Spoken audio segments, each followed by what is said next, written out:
ప్రస్తుతం ఆంధ్ర రాష్ట్రంలో పరిస్థితి చూసుకుంటుంటే sir, after elections, before elections మీరు కూడా కొన్నిసార్లు ఆంధ్రప్రదేశ్ రాష్ట్రానికి వెళ్ళొచ్చి ఉన్నారు. అక్కడ జరుగుతున్నటువంటి విద్యా వ్యవస్థకు సంబంధించి కావచ్చు, గవర్నమెంట్కి సంబంధించి కావచ్చు, కొన్ని కామెంట్లు అయితే చేశారు. ఎలక్షన్స్ తర్వాత ఉన్నటువంటి పరిస్థితులు ఏంటి అంటే ఏం చెప్తారు సార్? ఫస్ట్ అంటే నేను అనుకునేది ఎలక్షన్లో ఎవరు గెలుస్తారు అనేది 4వ తారీఖు స్పష్టంగా బయటపడే వరకు వేగ అంచనాల కంటే జగన్ ప్రచార సరళి ఏదైతుందో, ప్రచార మెథడ్స్, ముందు 4 సిద్ధం సభలు, ఆ తర్వాత మనమందరం సిద్ధం బస్సు యాత్ర, దాని చుట్టూ వచ్చిన జనం యొక్క సపోర్ట్, మాసెస్ వేలాది మంది ఆ బస్సుతో రావడం, గ్రామాన పట్టణాల్లో. 3వ దశలో నియోజకవర్గాలు తిరిగి మీటింగులు పెట్టుకుంటూ రావడం, 3 రౌండ్ల క్యాంపెయిన్ ఏదైతే చేశాడు. ఇటువంటి సిస్టమేటిక్ క్యాంపెయిన్ ఆంధ్రప్రదేశ్లో ఆ కూటమి వాళ్ళు ఎట్లాగో చేయలేదు. వాళ్ళు 2 పెద్ద బహిరంగ సభలు ప్రైమ్ మినిస్టర్ని తీసుకొచ్చి పెట్టారు. కానీ చంద్రబాబు నాయుడు సభలని చాలా చిన్న చిన్న సభలు, పవన్ కళ్యాణ్ కూడా పేలవంగా జరిగిన మీటింగ్స్. ఒక ఆంధ్రప్రదేశ్లోనే కాదు, దేశంలో కూడా నేను అంత సిస్టమేటిక్గా ప్రచారము, అంత క్రియేటివ్గా చేసిన లీడర్ను చూడలేదు. ఓకే. అంటే అంతకుముందు వెల్ఫేర్ స్కీములను ఇంగ్లీష్ మీడియం పెట్టి అమ్మఒడి ఇచ్చి, కాలేజ్ ఫీజులు తల్లి అకౌంట్కి వేసి, పిల్లలకు పుస్తకాలు, బూట్లు, స్కూళ్ళు, నాడు నేడులు బాగు చేసడం, వ్యవసాయ రంగానికి ఇవ్వడం, వెల్ఫేర్ స్కీమ్స్ 5 ఏళ్ళు చేశాడు అనేది ఒక అంశం. కానీ చేసి దాని మీద పూర్తిగా ఇక ఇంత చేశాం కదా, ప్రజలకు తెలుసు కదా అనేమి ప్రచారాన్ని పట్టుదలతో చేయకుండా ఎమూర్కోలే. ఎవరు చేయనంత పట్టుదలతో 3 స్టేజెస్గా ప్రచారం జరిగింది. ఓకే. నేను అనుకుంటా ఆ ప్రచారం యొక్క ప్రభావము చూడదలుచుకొని వాళ్లకు దాని ఇంపాక్టు వాళ్ళు చెప్పరు, కానీ డెఫినెట్గా చాలా ఉండాలి గ్రామీణ వ్యవస్థ వరకు. ఎందుకంటే స్కూల్ పిల్లలు మాట్లాడుకోగా చూసాం, తల్లులు మాట్లాడంగా చూసాం, ముసలోళ్ళు అంతకుముందు మాట్లాడింది చూసాం. వాలంటరీ వ్యవస్థను వాళ్లకు పెన్షన్లు ఇవ్వకుండా చేసిన తర్వాత ముసలోళ్ళు చాలా కోపంతో మాట్లాడింది చూసాం, రోడ్డు మీదకి వచ్చి ధర్నాలు చేసింది చూసాం, చావులైంది చూసాం. ఈ ఈ మొత్తం ప్రక్రియ అంటే ఒక 60 మంది ఎమ్మెల్యేలను మార్చాడు ఆయన, ఎంపీ క్యాండిడేట్స్ని మార్చాడు, ఒక్క దగ్గర వాళ్ళని ఒక్కరి దగ్గరికి తీసుకొచ్చేసాడు. అయితే ప్రచార ఎత్తుగడలలో ఒకటి ఏం చేశాడంటే, మీరు క్యాండిడేట్స్ కాదు ఓటేసేది, జగన్కి వేసేయాలి. జగను మీ జీవితాలను బాగు చేసే నాయకుడు కనుక నన్ను చూసే వేయాలి, నాకే ఓటు.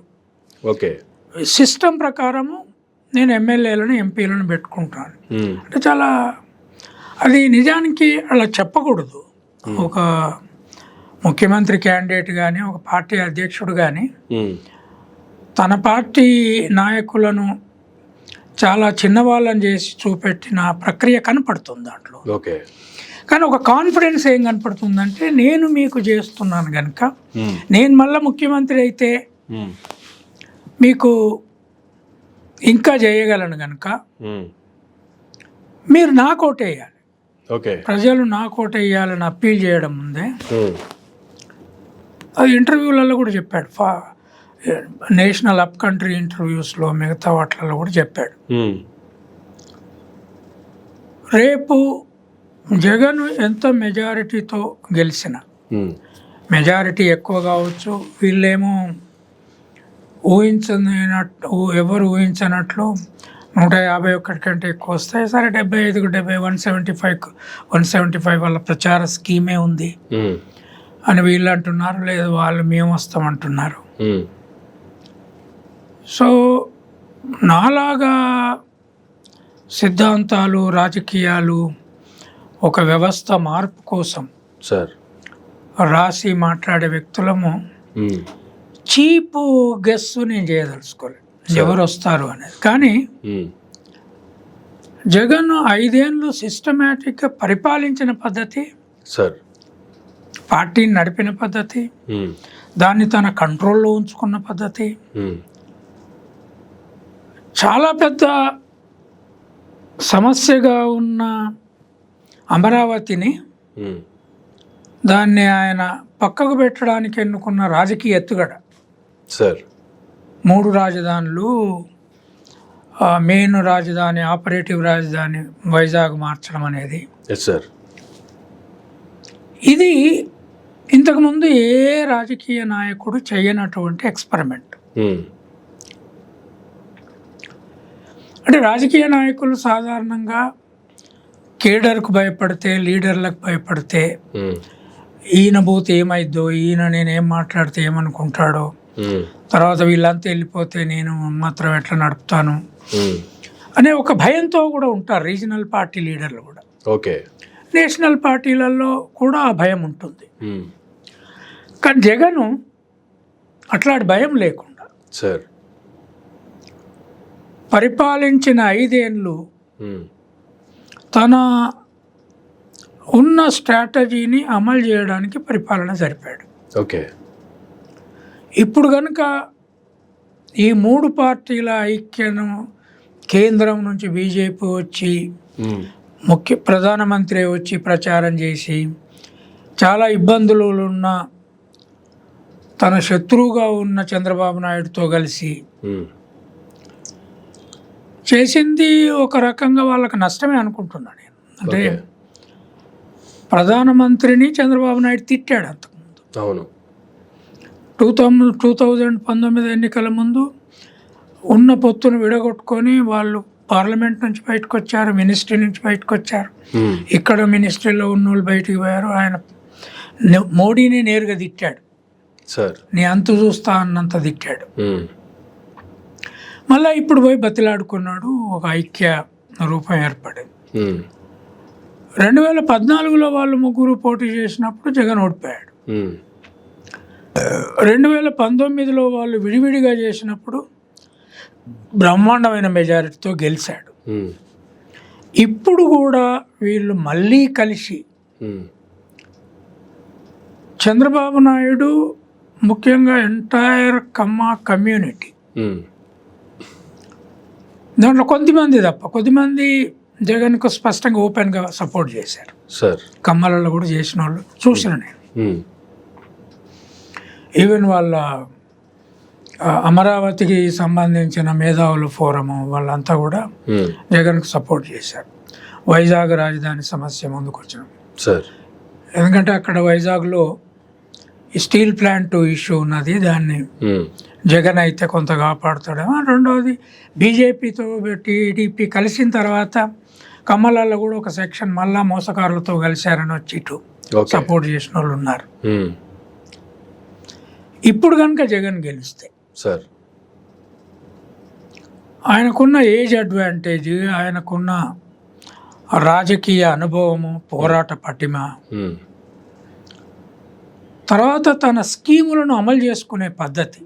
ఓకే, అంటే ఆ పద్ధతిలో ఏముంది అంటే ఎమ్మెల్యేలకు వాళ్ళకు నియోజకవర్గాలకు ఇచ్చే డబ్బు ఇచ్చి, కార్పొరేషన్స్కి ఇచ్చే డబ్బు ఇచ్చి, కలెక్టర్ల ద్వారా అడ్మినిస్ట్రేషన్లో ఖర్చు పెట్టి వాళ్ళ ద్వారా చేసే తగ్గించి ఆయన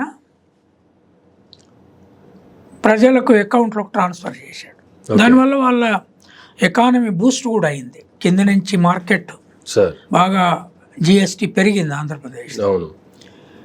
ఈ మొత్తము చేసిన ఎక్స్పెరిమెంట్ ఏదైతున్నదో, ఈ ఎక్స్పెరిమెంట్లు చాలామంది ఏం మాట్లాడుతున్నారంటే సార్ నేషనల్ లెవెల్లో కూడా ఇట్లా కేవలము వెల్ఫేర్ స్కీములు, ఇంగ్లీష్ మీడియం స్కూళ్ళ కోట్లు రావు, జగన్ అందువల్ల ఈ 3 కలిసినందువల్ల గెలవట్లేదు అనేది చాలామంది బయట మాట్లాడుకుంటున్నారు. టీవీ ఛానల్లో కూడా చూసిన నేను. సార్ బట్ ఆయన ఈవెన్ 100 సీట్లతో గెలిచిన లేదా 90తో గెలిచిన, గెలుపైతే గెలిపే కదా, 90 నుంచి పైకి ఎన్ని అయినా గెలిపే ఆయనను బెదిరించే ఎమ్మెల్యేలను కొనుక్కునే సత్తా తర్వాత ఎవరికి ఉండదు. అవును. బీజేపీ వెంటనే ఆయన ఎంపీల అవసరం కోసం బీజేపీ ఆయన చుట్టూ తిరుగుతుంది. చంద్రబాబు నాయుడుతో ఉండరు. పవన్ కళ్యాణ్ సీన్లోనే ఉండడు. వాళ్ళు ఓడిపోయిన తర్వాత you won't exist anywhere in the political scene. Is not a matter to be counted. So అప్పుడు ఆంధ్రప్రదేశ్ స్టేటస్ సార్ చాలా భిన్నంగా ఉండబోతుంది. జగన్ మళ్ళీ ఇంకొక 5 ఏళ్ళు పరిపాలించే ముఖ్యమంత్రి అయినప్పుడు అక్కడ పెట్టిన ఇంగ్లీష్ మీడియం స్కూళ్ళు, అక్కడ పెట్టిన వెల్ఫేర్ స్కీములు కొన్ని అవి నేషనల్ లెవెల్కు కూడా ఆధారమైనవి. ఇవాళ కాంగ్రెస్ మేనిఫెస్టోలో సార్ మహాలక్ష్మి స్కీమ్ పెట్టి సంవత్సరానికి బీద స్త్రీలకు ₹1,00,000 అకౌంట్కు ట్రాన్స్ఫర్ చేస్తాము, నిరుద్యోగులకు ₹1,00,000 సంవత్సరానికి అకౌంట్లకు ట్రాన్స్ఫర్ చేసి వాళ్ళకి అప్రెంటిస్షిప్ ఇప్పించి జాబుల ట్రైనింగ్ అక్కడ ఫిక్స్ అయ్యే ఏర్పాట్లు బీద యూత్కు చేస్తాం అని 2 డబ్బు పంపకము స్కీములు పెద్దవి పెట్టారు. అవును. అది కాకుండా మన్రేగా డైలీ వేజ్ని పెంచుతున్నారు. తర్వాత cost senses, Jagan already cost senses చేయించాడు, దాన్ని బయటికి తేవాలి. 50% ఉన్న రిజర్వేషన్ను. సో ఓబీసీలు కనుక ఇది జగన్ చేసిన కాస్ట్ సెన్సెస్, తర్వాత అంబేద్కర్ మ్యూజియము, దళితులకు వాళ్ళ పిల్లల ఇంగ్లీష్ మీడియం చదువు, ఈ మొత్తం కాంబినేషన్ జగన్కు అనుకూలంగా తయారయ్యి గెలిచిండనుకో సార్, భారతదేశ చరిత్రలోనే ఒక ప్రాంతీయ లీడరు, యంగ్ లీడరు తనంతట తానే పార్టీ పెట్టుకొని, తండ్రి చనిపోయిన తర్వాత, తండ్రి ఇచ్చిపోయింది కాదు, స్టాలిన్కు తండ్రి ఇచ్చిపోయిన పార్టీ, అవును, అఖిలేష్కు తండ్రి ఇచ్చిపోయిన పార్టీ, అవును, తేజస్వికి తండ్రి ఇచ్చిన పార్టీ. కనుక జగన్ అట్లా తండ్రి ఇచ్చిన పార్టీగా తను పెట్టుకున్న పార్టీ. అయితే తండ్రి ఇమేజ్ను ఉపయోగించుకున్నాడు, తండ్రి ఆకస్మిక చావును ఉపయోగించుకున్నాడు. నా దృష్టిలో జగన్ ఒక న్యూ మోడల్ అవుతాడు. ఓకే. రేపు సపోజ్ కేంద్రంలో హంగు పార్లమెంట్ వస్తే కాంగ్రెస్ కూడా ఆయన సపోర్టుతో గవర్నమెంట్ను ఫామ్ చేసే అవకాశం ఉంటే ఇద్దరికి ఉంటుంది ఒక దశలో హంగు ఉన్నప్పుడు. అవును. జగన్కు ఒక 15 నుంచి 20 సీట్లు వచ్చినాయి అనుకో, ఆ 15 సీట్లతోటే ఓ ప్రభుత్వం నిలబడవచ్చు, ఓ ప్రభుత్వం కూలిపోవచ్చు. ఎందుకంటే జగన్ ఎంపీలను కొనుగోలు చేసి ఇష్టం వచ్చినట్టు చేయగలిగే శక్తి ఎవరికి ఉండదు. బీజేపీ కూడా ఆ ఎంపీలు అమ్ముడు పోరు. జగన్ మనుషులు స్టాలిడ్గా జగన్ వెంట ఉంటారు. ఇతర రాజకీయ పార్టీలు ఎంపీలు బీజేపీ కొనాలనుకుంటే కొండ అమ్ముడు పోతారేమో, కానీ జగన్ మనుషులు అమ్ముడు పోయే పరిస్థితి లేదు. వాళ్ళు ఈ 5 ఏళ్ళ ఎక్స్పీరియన్స్ తర్వాత కూడా the way they stood by him is a very strong bondage ఉన్నది. అంటే మమ్మల్ని జీరోలు చేసి మాట్లాడుతున్నాడు, నేనే కదా చేసేది అంటున్నాడు, ఎంపీలు ఎమ్మెల్యేలు నా మనుషులు కదా అంటున్నాడు అనే బాధ కూడా వాళ్ళకి కనపట్ల. సీనియర్ లీడర్లు కూడా ఉన్నారు అందులో. So he he's emerged like that. He he's emerged as a leader which is perhaps the strongest regional leader than any one regional leader in the country at that age. So రెండోసారి ముఖ్యమంత్రి అయ్యి కాంగ్రెస్ జగన్కు ప్రధానంగా ఏముంది, కేసుల సమస్య. ఆ కేసుల సమస్య రాజకీయ కేసులు, రాజకీయంగా వచ్చిన కేసులు అవి, అంతే కదా, మళ్ళీ అవి రాజకీయంగానే పోయే కేసులు. అటు బీజేపీ కానీ ఇటు కాంగ్రెస్ అయితే ఖచ్చితంగా మేము ఈ కేసులను వాటి పద్ధతుల్లో వాటిని హ్యాండిల్ చేసి నీ జోలికి రాకుండా హ్యాండిల్ చేస్తామని చెప్పక తప్పదు వాళ్ళకి. I think they are mentally prepared for that now. ఆ నేషనల్ మూడ్ కనపడుతుంది. సో జగన్ ఎవరికి సపోర్ట్ ఇచ్చినా ఆయన తోటి మాత్రమే కేంద్ర ప్రభుత్వం నిలబడగలిగే పరిస్థితి ఉంటే ఆంధ్రప్రదేశ్ దశ మారిపోద్ది. ఓకే. ఎందుకంటే తెలంగాణదేమో కాంగ్రెస్ రేపు ఇండియా అలయన్స్ అధికారంలోకి వచ్చినా వాళ్ళ పార్టీనే కదా, అక్కడ వాళ్ళ పార్టీ ఇక్కడ వాళ్ళ పార్టీ. కానీ వాళ్ళకు సపోర్ట్ ఇచ్చే వాళ్ళని కాపాడుకోవాల్సిన అవసరం ఎక్కువ ఉంటుంది. తప్పకుండా ఉంటుంది కదా. ఇప్పటి వరకు 10 సంవత్సరాలైనా కూడా రానటువంటి స్పెషల్ స్టేటస్ గురించి అడగటం కావచ్చు, పోలవరం నిర్మాణం లాంటివి కావచ్చు, ఇంకా రాష్ట్రాన్ని అవన్నీ ఈవెన్ కాంగ్రెస్ అయితే మేము స్పెషల్ స్టేటస్ ఇచ్చేస్తామని చెప్తారు, రాగానే బిల్లు పెడతారు, ఇచ్చేస్తారు, అయిపోద్ది. ఎందుకంటే అది బీజేపీ ఇవ్వదు.